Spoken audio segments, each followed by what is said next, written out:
Crush कहे जाने वाली नीरज चोपड़ा ने न केवल ओलंपिक में गोल्ड हासिल किए बल्कि उन्होंने देशवासियों के दिलों पर भी राज कर रहे हैं।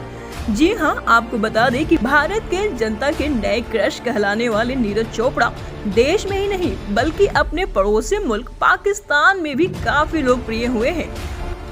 वहां से भी उन्हें ट्वीट करके प्यार और बधाइयां दी जा रही है। 23 साल के सूबेदार नीरज चोपड़ा ने खेलों के महाकुंभ में जो कमाल किया उसकी कल्पना शायद ही किसी ने की होगी, मगर इस युवा एथलीट ने 87.58 मीटर का थ्रो कर टोक्यो ओलंपिक में इतिहास रच दिया और 135 करोड़ देशवासियों का सिर गर्व से ऊंचा कर दिया। नीरज ने भारत का एथलेटिक्स में ओलंपिक पदक जीतने का पिछले 121 साल का इंतजार खत्म किया। इसके बाद नीरज को हर तरफ से बधाइयां मिलने लगी।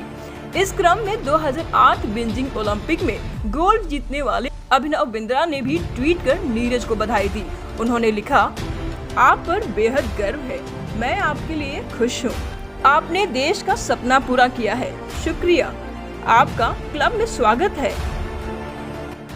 Dearest Neeraj, I know how much effort and belief has gone into your quest to be the best and to win that gold medal at your first Olympics.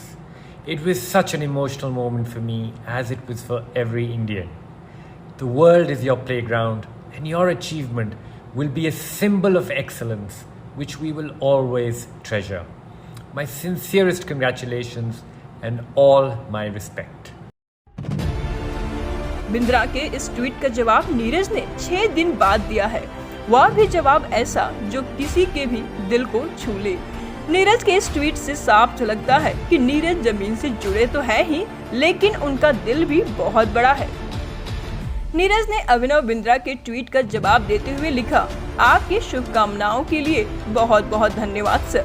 2008 Beijing Olympic में आपकी गोल्ड ने भारतीय एथलीटों का यह विश्वास दिलाया कि हम भी दुनिया के सर्वश्रेष्ठ खिलाड़ियों में शामिल हो सकते हैं।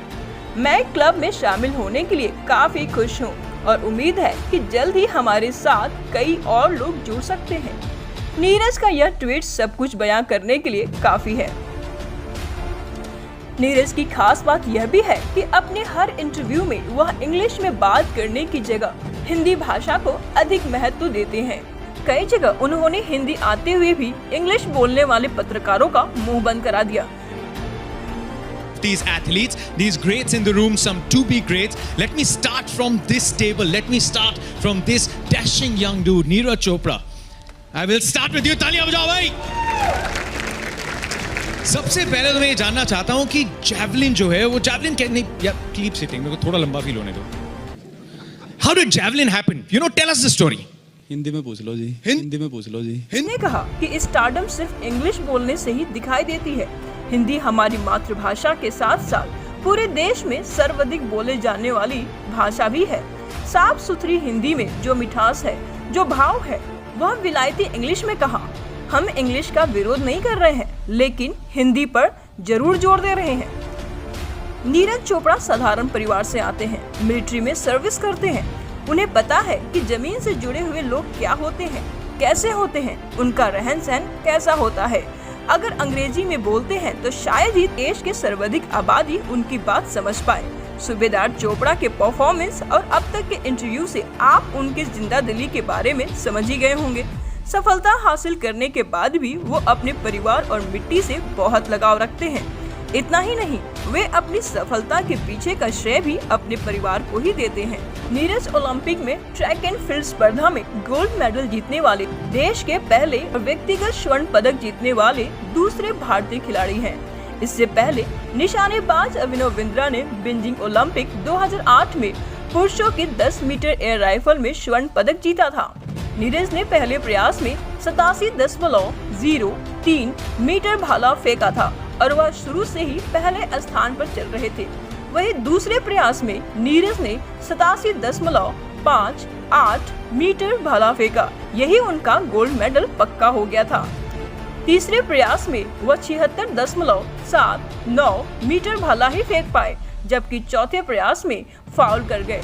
उन्होंने छठे प्रयास में 84.24 मीटर भाला फेंका। वही टोक्यो ओलंपिक में स्वर्ण पदक जीतकर देश का सिर ऊंचा करने वाले पानीपत के एथलीट नीरज चोपड़ा के शादियों के लिए प्रपोजल का तांता लगा हुआ है। वही नीरज की भविष्य में शादी को लेकर क्या योजना है यह तो वही जाने, लेकिन उनकी इस उपलब्धि के बाद उनके सम्मान में लोग तरह तरह के ऑफर देने लगे हैं। इसी कड़ी में हिमालयन डेस्टिनेशन वेडिंग एक्सपर्ट कुंवर शाहिद ने नीरज को उत्तराखंड में डेस्टिनेशन वेडिंग का न्योता भेजा है। शाहिद ने वेडिंग प्लान तैयार करते हुए उनकी सगाई के लिए गंगा तट और शादी के लिए केदार घाटी में स्थित त्रियोगनी नारायण मंदिर को चुना है। इस मंदिर में भगवान शिव और माता पार्वती की शादी हुई थी। चोपड़ा यह न्योता कबूल करते हैं तो शादी की साज सजा का पूरा खर्चा शाहिद स्वयं उठाएंगे। दैनिक जागरण से बात में गैलेक्सी इवेंट्स के फाउंडर और हिमालयन डेस्टिनेशन वेडिंग एक्सपर्ट कुंवर शाहिद ने यह भी बताया कि नीरज उत्तराखंड में शादी प्लान करते हैं तो वह उनकी शादी में होने वाली सारी सजावट का खर्च खुद उठाएंगे। बताया कि उन्होंने नीरज की शादी के लिए वेडिंग थीम डिजाइन करने का काम भी शुरू कर दिया है। गोल्डन बॉय नीरज चोपड़ा की सगाई के लिए उन्होंने पतित पावनी गंगा का किनारा चुना है ताकि मां गंगा का आशीर्वाद उनके वैवाहिक बंधन को हमेशा मजबूत बनाए रखे। जबकि शादी के लिए शिव पार्वती के विवाह स्थल त्रियोगनी नारायण मंदिर चुना गया है। कुंवर का कहना है कि चोपड़ा अगर उनका न्योता कबूल करते हैं तो यह पूरी उत्तराखंड के लिए गौरव की बात होगी। कमेंट बॉक्स में जरूर बताएं कि आपकी नीरज चोपड़ा के बारे में क्या राय है। जल्द ही मिलते हैं नए अपडेट के साथ, तब तक के लिए हमें दीजिए इजाजत। नमस्कार।